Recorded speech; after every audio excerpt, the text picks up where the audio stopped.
Okay po. So, i-discuss ko lang po yung, last time na lesson natin na hindi niyo po gaanong naintindihan. So, that is called, rational root theorem po yung lesson po na yon.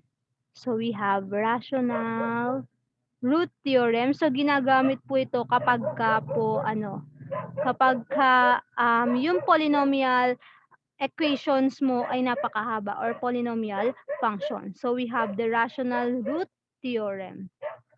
Root theorem. So ito pong rational root theorem. So ang i-consider po natin dito ay yung first term or yung leading coefficient tsaka po yung constant term. At gagamitan rin po natin ng synthetic division para po mas mapadali po yung lesson. So we have the example number 1. So let's say number 1 we have x cubed plus 6x squared plus 11x minus 6 equals 0. So, ang una pong gagawin, i-identify po natin kung ano po yung leading coefficient. So, in here, yung leading coefficient po natin, since wala tayong nakitang number, automatic 1 po yung leading coefficient natin. Or yung coefficient or number nung may pinakamataas na exponent. So, dito po 3, 2, 1 po yung exponent nito. So, nakaayos na po siya, naka-arrange from highest to lowest exponent. So, eto po yung pinakamataas, yung third po, yung raised to 3. So, ang coefficient niya po sa harapan, yung leading coefficient po ay 1. So, that is the leading coefficient. 1 po yung value. And then, the constant term, eto po yung number lang. So, dito po, yung number lang, it is negative 6. Ngayon, ang gagawin po, we have the formula or pinaka representation lang po natin as letter P over Q. Yan po ha, P over Q. So dagdag lang po doon sa lesson natin last time kasi yun po ay ginagamit para sa mga madadaling polynomial equations. So dito po yung P, eto po yung mga factors. Mga factors po. Yung P, mga factors po nung constant term. So we have the factors of the constant term. Factors of constant term. So yan po yung sa letter P. And then over, yung Q naman po, these are the factors of the leading coefficients. Okay. So yan po ha. Yung letter P, the factors of the constant term. Ito po yun. And then yung sa letter Q naman, the factors of the leading coefficients. Ngayon, ulitin po natin. Gawin po natin yon. So we have x cubed plus 6x squared plus 11x minus 6 equals 0. Okay, so yan po yung kaninang given. Ngayon po yung factors po ng constant term po natin, pwede po yung factors ng negative 6, it's either na gumamit ka po ng negative 1 tsaka po positive 6. Kasi pagka minultiply mo yan, negative 6, pwede pong positive 1 and negative 6. Tapos po, we have positive 2 and negative 3. And then we have negative 2 and positive 3. So as you can see, yung mga makikita mong number po dyan, pwede pong positive at negative 1. Positive 1, tsaka po negative 1. Tapos, we have also positive 2 and negative 2. Positive 2 and negative 2. Ganyan na lang po siyang isulat. Okay? Then next we have positive 3 and negative 3.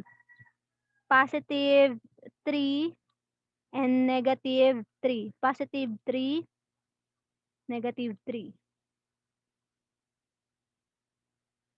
Okay.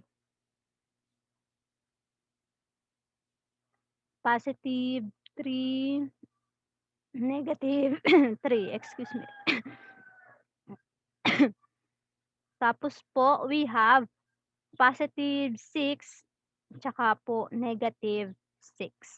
Tapos sa ilalim naman po, yung pong factors ng leading coefficient po natin, which is letter Q po, 'di ba? So we have 1 lang naman po yan, positive 1, so that is only 1 times 1, 1 lang. Or negative 1 times negative 1. So positive at negative 1 po. Ngayon ang gagawin mo, i-divide mo yung mga numbers na yan. So dito po, ayan, i-divide mo bawat isa dun sa ilalim po. So we have, pagka dinivide natin yan, ang makukuha natin positive at negative 1 pa rin. Tapos yung next naman, positive 2, negative 2 divided by positive 1 tsaka negative 1, positive 2 tsaka negative 2 pa rin. Then we have po, yung pong positive 3 divided by positive 1 tsaka po negative 1. So, ganun din po. Positive and negative 3. Then lastly, we have positive 6 tsaka po negative 6. So, ayan po yung mga factors po natin or eto po yung mga itatry natin. We have positive and negative 1, positive 2 and negative 2, positive 3 and negative 3, positive 6 and negative 6. So, yan po yung mga itatry natin. Okay. So, yan po.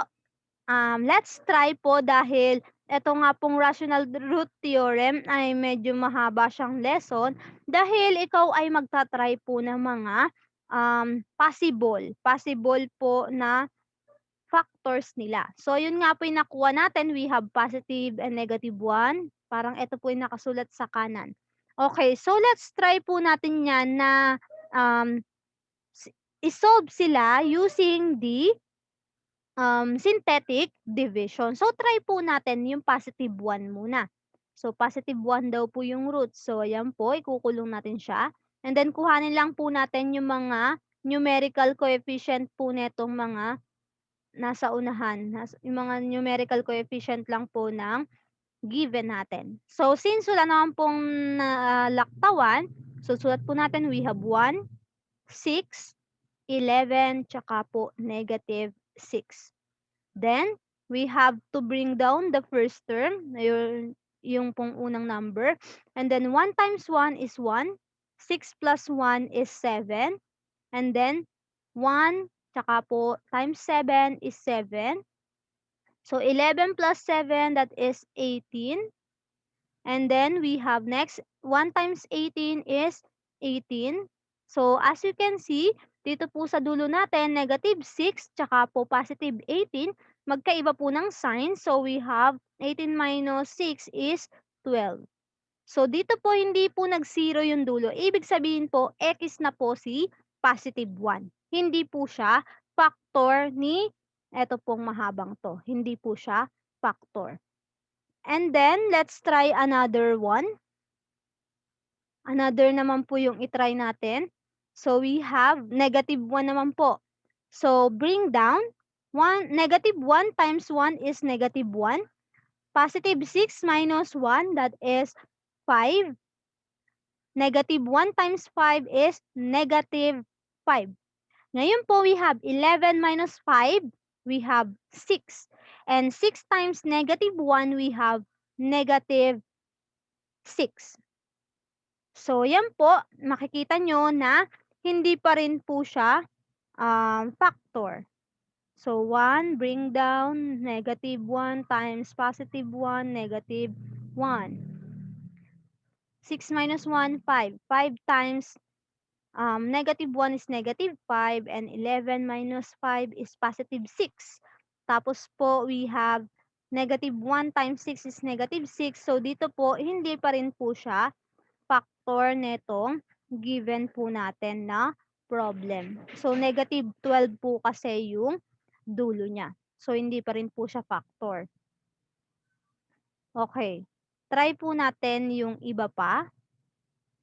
Okay, so wala pa po tayong nakukuha, no? Bali po, i-try naman natin yung positive 2. Positive 2 na po ilagay natin dito sa gilid. So we have positive 2, bring down po. 2 times 1 is 2. 6 plus 2 is 8. And 2 times 8 is 16. So medyo po mataas. 11 plus 16 is 27.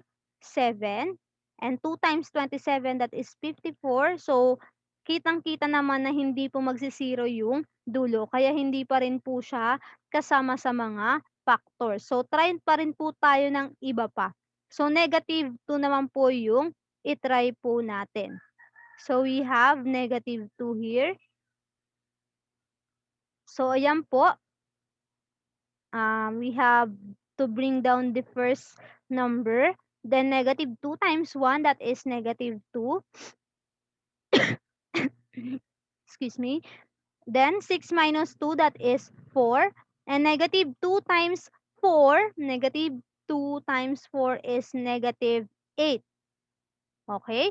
11 minus 8 is 3. Tapos po, we have here negative 2 times positive 3 is negative 6. So sa tingin ko po etong given na to ay wala pong roots. So since dapat po dapat etong given natin sa dulo positive 6 siya, 'di ba? So pagka po may mga sasagutan kayong ganun sa mga activity, ibig sabihin po wala po siyang roots, mga ano po 'yan, mga undefined ano po, mga undefined po yung mga roots po nila. 'Di ba meron naman po tayong ganun nung nag-grade 9 kayo. So kapagka po wala, hinto na po kayo, na-try niyo na medyo marami. So tingnan niyo na lang po yung ano, last try na po sa 3 tsaka po sa 6. Pagka wala po talaga, wala siyang factor, gano'n po siya kadalas. So siguro ito ay merong typo error kasi dapat positive 6 yung dulo. Kasi kapagka positive 6 yung dulo niya, magsi-0 po talaga siya. Or sige po, try po natin na positive 6 kaso lang po mababago yung eto. Sabagay po positive and negative din naman po pagka positive 6. So try po natin. Kanina negative pa rin 'yan, 'wag na po nating guluhin kung wala po talaga siya, hinto na lang po kayo. So try po natin yung negative 3. So we have to bring down 1. Negative 3 times 1 is negative 3. 6 minus 3 is 3. Negative 3 times 3 is negative 9. 11 minus 9 po, that is positive 2.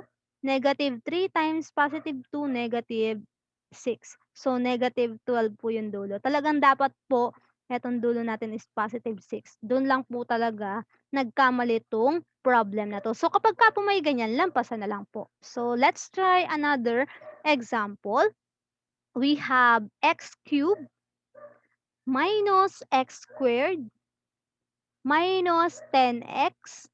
Siguro po ito okay na. Okay, minus 8 equals 0.